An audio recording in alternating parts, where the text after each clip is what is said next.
ট্রিটমেন্টটা দিচ্ছে, কিন্তু এক ঝাঁক প্রাথমিক ট্রিটমেন্টে যারা রয়েছেন সেই রেড ক্রিসেন্ট সোসাইটির ভলেন্টিয়াররা, এবং একই সঙ্গে হয়তো বাজারের আশেপাশে যারা রয়েছেন সেই ডাক্তারও নিয়ে আসা হয়েছে, যেটা নিঃসন্দেহে প্রশংসা দাবিদার, এবং আমরা তার দ্রুত সুস্থতা কামনা করছি।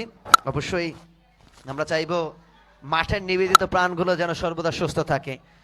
৬-৬টি রান এসেছেন তোফাজ্জলের ব্যাট থেকে, 4-এর পরে আরো একটি 6, অনবদ্য তার ব্যাটিং, আবার অ্যানাদার ম্যাচ এবং সেম শট সেম রেজাল্ট, আরো একটি 6।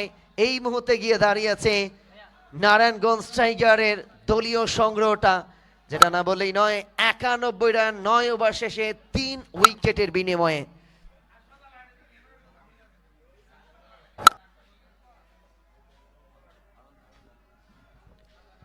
অনেকে আমাদের সঙ্গে এবার কিন্তু হাফ বলে বল, বল তুমি যাও কই, বল বলছে যাই যাই যাই, সেখানে নাকি অনেক প্রমিলা দর্শক রয়েছে, সেখান থেকে একটু ঘুরে আসি, এবং সেই জায়গা থেকে তোফাজ্জল তার ব্যাটটা হেসেছে, 6টা হাঁকিয়েছেন, এবং মনে হচ্ছে ক্যারিবিয়ান প্রিমিয়ার লিগের মতো তিনি কিন্তু স্ট্যাচু হয়ে খেলছিলেন, এবং 6টি রান পেয়েছেন।